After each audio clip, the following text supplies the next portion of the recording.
So how can you edit something if you don't understand the language? ならば致し方ござりません。お切りくだされ。 Well, what if you didn't have to?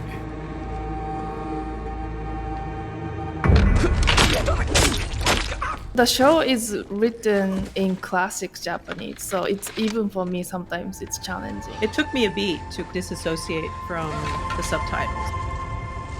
これだけの多勢を相手に戦うことはできません。 Let's just watch for just an intuitive feel of how these scenes are moving. To help better understand this editing discipline, we've brought in the Emmy-nominated editors of FX's hit show, Shogun. And we asked the editors to break down how they made the show's most iconic scenes. They showed me how editors can use jump cuts to extend time and escalate the energy within a scene, how diegetic music creates juxtaposition, and how they showed scale by starting small before going wide. This is the Editing Podcast, brought to you by Riverside. If you're new here, please subscribe. So Aika, do you speak Japanese? I do. Okay, cool. はじめまして. I mean, obviously that's like another superpower as you're cutting this. How did that influence decisions that you had to make? The show is written in classic Japanese, so it's even for me sometimes it's challenging. 花乱れ事の走りて焚き火かな。八重長様をないがしろにする逆賊をあぶり出すとき、ご母堂様の無事のお戻り、大老一同お喜び申し上げます。 Modern language, I really felt like my lived experience as a woman in Japan was something huge that I could bring on this show. I'm not sure if you guys are familiar with, but it's not like Mariko or Fuji, like, you know, like they lived in like a filtered presence. It does still feel like a lot is expected of how women should be. I moved to the States in 2019 and I never felt that here. Like my voice is always relatively hard. People won't shun me for being vocal and people trust me for what I do. So I'm really, really happy that I made that choice. Oh, wow. I've never really thought of it from that perspective in terms of the differences between, or the difference in attitudes between the two industries and their cultures. But I even think for you then, having experiences in understanding Western culture and Japanese culture in terms of filmmaking and the editing process, you were able to use both of those perspectives towards the creativity towards this show as well. Yeah, definitely. Like the women in this show is very important. This is very tight.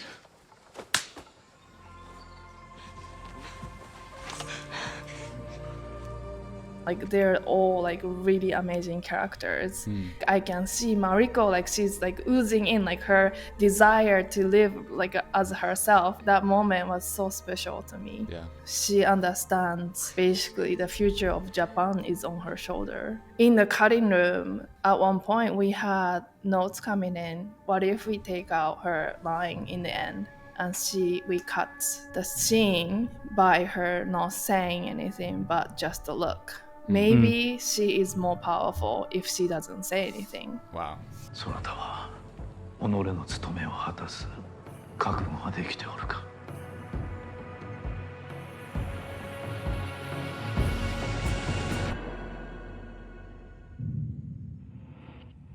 We tried that, and that was something that I kept thinking about during I was editing. Why do we feel when women are silent, they're powerful? I live in a country where men won't date you if you speak too much or you overspeak or you earn more money or, you know, like, Yeah. like we really grew up like in the patriotic movies and like TV shows portraying all these societal norms that's so seeped into us. And as a woman, like I was in a unique position to be able to challenge that. Yeah. I really wanted her to like have that voice in the end, like saying, I'm ready.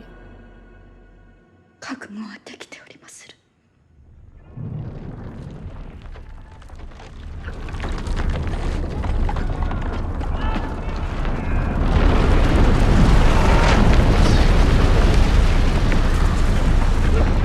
coming from Japan, like I experienced the earthquake back in 2011, Tohoku earthquake. 8.9 magnitude. Hundreds of people have been killed, many more are missing.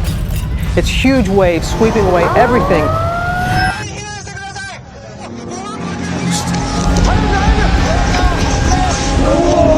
It's one of the top 5 and largest earthquake ever. I mean, on Earth. I stopped enjoying life after that, like after that experience. It was like that massive of impact. Feeling like, oh, it's going to happen, or it is happening, or it's getting bigger, it's not stopping, let's get out. Also, like the aftermath of it. I actually went to volunteer in Tohoku area, help people dig out their houses. Wow. And I really wanted to bring that feeling of that process of like understanding, oh, this is earthquake that's happening, but also the aftermath of black stone running through the village. Like I really wanted to create that feeling of devastations and the vulnerability and that feeling of helplessness, like I can't do nothing for these people, and what can I do for myself and for my immediate family, like where are they? You know, it's just really devastating. It's that feeling of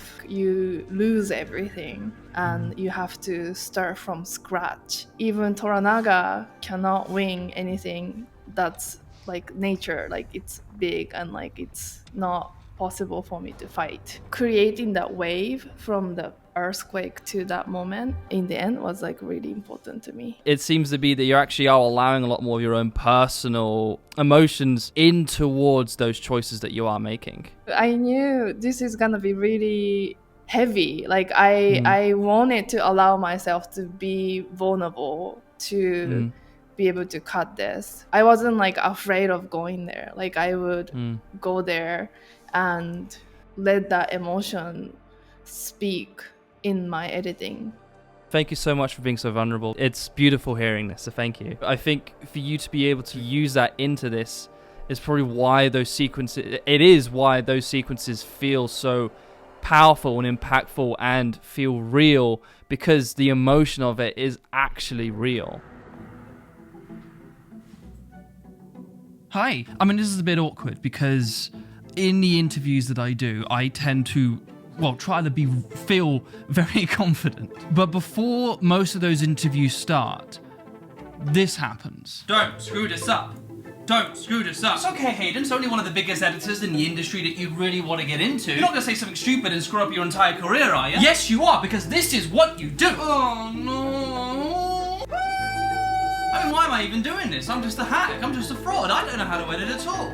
Hey guys, this is going to be a great interview. Before every interview, I am absolutely terrified. So it's really important that the equipment that I use works efficiently, and the best tool that just works in the background and pretty much just runs the whole thing is Riverside. Riverside is the all-in-one video podcasting studio. I can easily connect with all of my guests and their video feed, and then after that interview, I can very simply gather all of my guests' footage and audio with their multi-track recording system. In simple terms, I have each of the guests' video and audio separately. And now Riverside has changed the game again with their new AI-enhanced video editor that radically cuts down on your editing time. That's the part of the edit that no one wants to do. Let's just let AI do that. Their new editor comes with tons of features, including one of the most underrated, their transcription-based editing. So if a guest goes on an incoherent ramble, or honestly most likely me doing that, you can search that section to cut and delete it in your video immediately. It's like editing a Word document. It makes editing so much easier. So yeah, I dare you. Sign up to Riverside. It starts off free. And then you can use the code EditingPodcast for 15% off. Anyway, thank you for listening. I think this was probably quite rude for me to be doing this in front of the guests. So let's get back to the interview. Toranaga's like sensing the birds. Like that's like one of the reasons he stood up and walked to the lid already. Like he's the person of birds, and like he sensed something is going on even earlier than everyone else. Even Mariko's just sitting there, right? She's like assessing how big it's gonna be. When the mountain breaks, that's a no-no. That's a signal to run.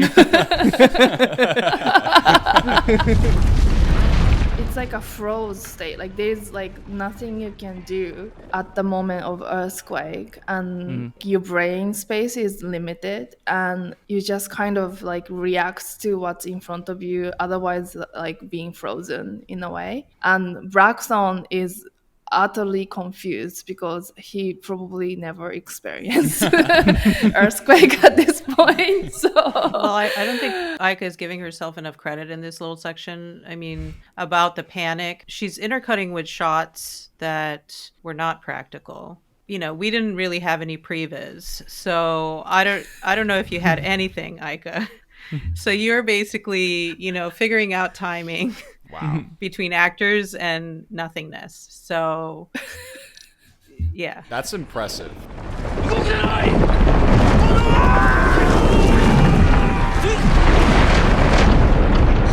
This is like a trick that I use in commercial a lot. It's actually cut with very short clips of Toranaga falling super quick 2-3 times. So the same movement happens again, and then he falls down 3 times. Yeah. Wow. Like these like seemingly jump cut-ish stuff creates energy, like extra energy that we might need sometimes. The whole thing is like a sense of panic. Our awareness of time becomes so much more clearer. And so actually extending the length of him falling would be how we would feel it ourselves if we were falling. Yeah. I've watched that clip so many times. I never even noticed that the same movement was replayed 3 times, but I felt the panic. And I think that was the emotion was captured there just by those 3 cuts cutting essentially the same movement on different angles. It's a really simple technique, but it's so effective once you know how to do it and you can make it work. It's so effective. That's the fun of editing, I feel. Like you can make the moment longer or shorter or omit them. We manipulate the lengths, and that's like really fun part of editing, I find. Yeah. I could be wrong, but I think it was like an Oreo cookie or something that Toranaga had in his mouth. I think that was an Oreo cookie. I think so. That is correct. Yeah. Yeah, he wasn't eating the mad.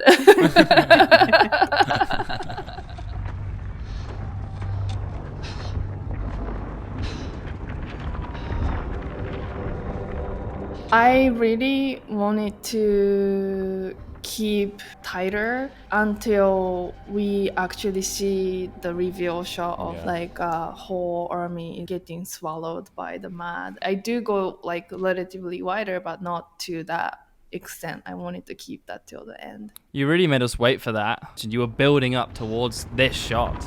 This is fantastic. I love all of this. Every single editing decision that we make as editors, we have our whole life experience influencing whatever cut that we make. And the fact that you were able to be there in that room making those decisions for those characters is like so important. Please!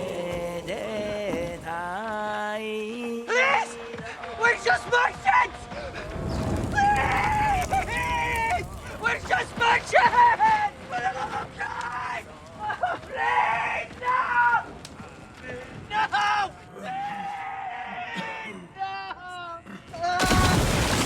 Something that this scene does really well and that the show does really well, which is kind of ground us in this real world experience by showing details from this village, Ajiro, but also takes its time in developing characters. You know, starting with the very first shot where we see the villagers unloading the Erasmus. None of these people are central characters, but you really get a sense of the village, and then cutting to this old man singing a song while he's weaving his fishing net and singing this really sort of eerie song that then carries us into the shot of poor Peter Zune screaming for his life, who doesn't even really probably know what, you know, is about to happen to him. So there's a really interesting contrast of like something kind of so peaceful when in kind of instant panic, there's like straight away tells us, uh-oh, something's wrong here. I know, I just really sort of wanted to come in on the scream. The song still sort of plays underneath.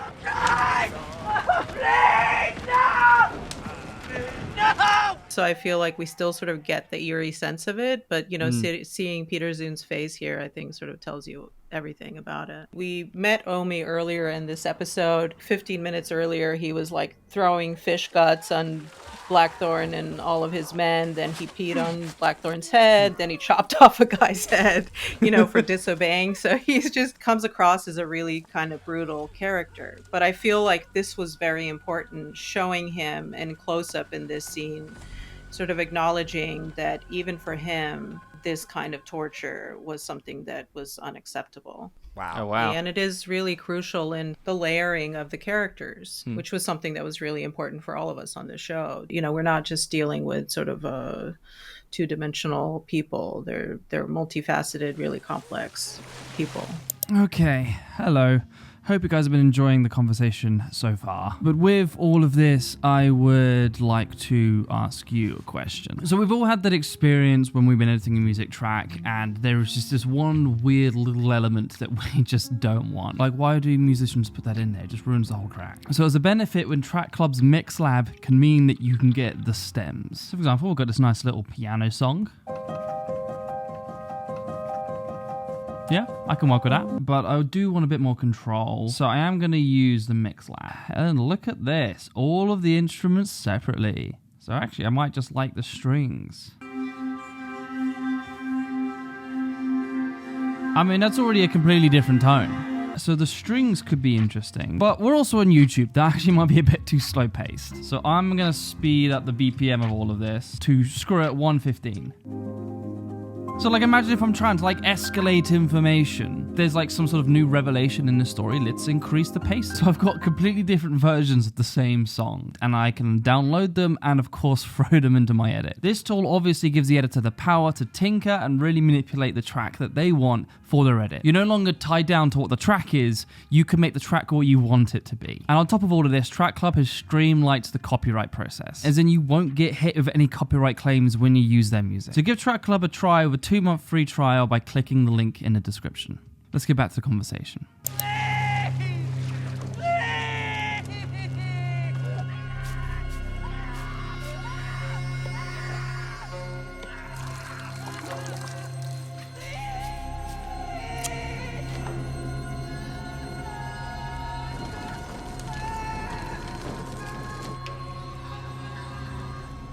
There was something so haunting about that experience. I mean, that was a benefit getting out of this. It is kind of quite an abrupt sort of essentially jump cut into night, and that screaming is still going on underneath.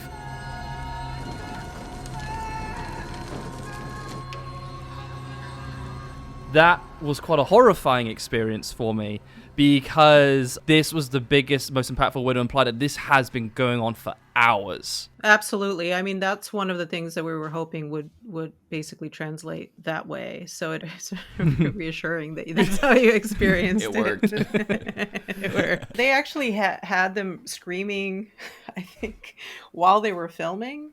Mm-hmm. So we had sort of a wild track of him just screaming. But even then, it was just like a couple of minutes that we had to stretch out forever and ever. And that temp was, for the longest time, really, really rough. 我が殿の所業により村の者たちに不愉快な思いをさせて申し訳ござらぬ。もはやさほど長くは続かぬのでしょう。 Even during this dialogue scene, we're all still hearing it, and it's haunting. That's right. I mean, I was having people, anybody who is a guy in the cutting room, like, you gotta do some screaming. Just so we can sort of stretch it out. どうやっても免れないありさまになった時、人がその成り行きとどう対峙するかということに。これが死に最も近づくことのできる道なのでございましょう。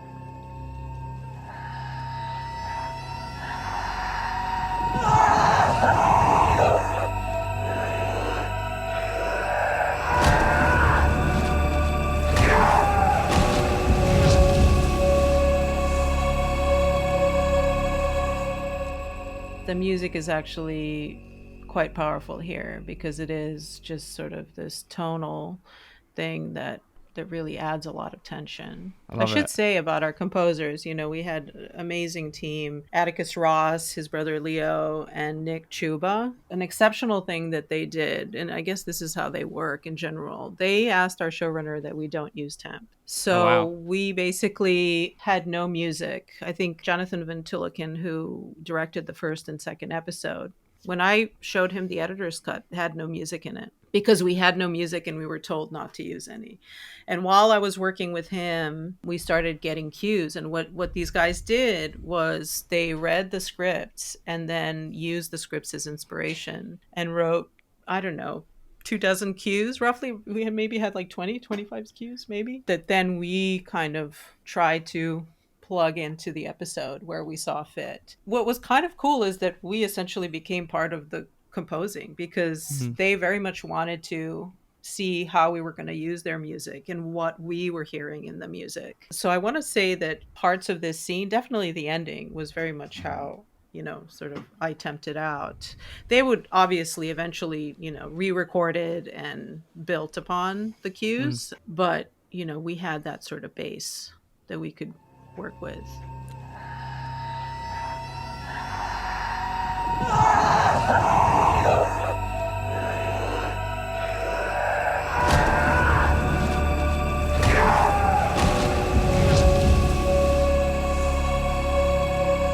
This is where we sort of want to even get into his head. I always looked at the next couple of shots as not being fully necessarily objective, more of like how Yabushige is imagining this is going for Peter Zune. Oh, that's interesting. So this is kind of like a straight cut, but then in the next segment, when we cut back to Peter Zune, this was just a series of dissolves. And actually, it's something that we were sort of struggling to put together. Our consulting producer, João, who came on like about a year into the process, he was like, I think this one needs to be cut from scratch. And we were really sort of almost looking for like the edges of the take to find little bits that we can just kind of creating more of an emotional moment than a literal moment, even though you kind of get a sense of what happens here because visual effects were added, like the bubbling and the steam. So why was it not working earlier, and then what were the steps that were took to then make this work now? I think it was scripted that you would see him kind of banging his head against the cauldron, and that you would see his hair sort of slowly disappearing in the water. And they shot a lot, sort of really long takes over and over, restarting, and just seeing it playing out for whatever reason didn't feel all that powerful. We actually used the footage that was shot off frame, maybe even at like 6 frames per second, and just really sort of created these moments that were more kind of ethereal and not fully obvious. I heard somebody tell me once that our imaginations are much worse than like actually seeing something. And so sometimes, having something a little more abstract or just implying it, I think is much more emotionally impactful. For me, it wasn't just about it being like this really literal moment. It was really more about kind of also being in Yabushige's head. Right. Tell me more about your intent of this being through his subjective experience, what he was imagining. And I noticed that when we're cutting to him, we cut back to the visceral shot, but then we cut back to him. Why was that moment so important for you to make? It was because of where this scene ends up going. In the following scene, he basically makes an observation about how disappointed he is about how this guy decided to go out. 待ち続けたが何も起きなかった。奴の最後はただやってきてただ過ぎ去った。全てのものと同じようにな、物も言わずに。 It is something that ties into the rest of the show. A couple of scenes later, in the next morning. あの番人が事切れるまでには随分かかったな。一緒読め。 I think it was in Aika, isn't it in 8 where it's mentioned that he has like a death diary. It's like this is his thing, and he judges people on how well they die. For me, that was the beat, how he's perceiving this moment. Goes into, again, just how this small cut informs something else much later on. It's like we're also obsessed with that butterfly effect type of cut. Like this cut informs us for something 10, 20, 30 minutes later. 菊殿でござりまする。いつ随一の遊女でござりまする。お使いでき光栄に存じまする。私の務めは殿にお喜びいただくこと。I don't think we can show our audience the rest of the scene, if I'm honest. Oh, but, yeah, sure, that's fine. But I think it's such a fascinating thing in terms of the writing of all of this, where it is, like we've just had him kind of get a kick out of listening to someone burn to death, or essentially melt to death. But then the parallels towards this essentially being the next scene implies that he's also getting a different type of kick. It's just simply because just those two scenes are next to each other, and the emotion from the previous scene is synced into this. やめまするか? 続けよう。 It tells me everything I need to know about this character, of like how he feels towards violence. Is it kind of also sexually excites him as well? Yeah, I mean he is a special character for sure. We were basically making sure that the scene plays off of him because it is very much about his character building. The one thing that I sort of loved the way this scene ended, because we couldn't really show a quote unquote climax, but we ended up just like showing a shot of the fisherman throwing the net into the air with like the sort of hit. Definitely something that was kind of invented in the cutting room, which is sort of tongue-in-cheek, but still fun. Yeah, that was a great cut. That was awesome. I found it as a reference to Hitchcock at the end of South by Southwest of the train going into the tunnel. Kind of a very similar symbolism. Yeah.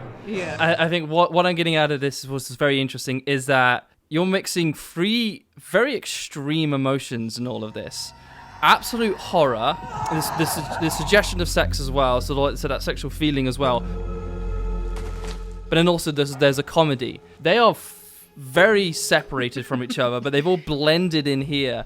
And to genuinely actually end it on a punchline as well, and they all worked. Like on text, those three emotions shouldn't really be this close to each other, but they all work very well here. No, it's definitely something I'm proud of. Guys, thank you so much for all of this. This was a fantastic conversation. You guys are so incredible. Oh, thank you for having us. It's a real privilege. I mean, you've talked to some legends and really enjoy the show and enjoy what you're doing for our nerdy little community. Likewise. Yeah, this is to celebrate the art form. We absolutely love this art form, and so just helping educate everyone else and also discussing it.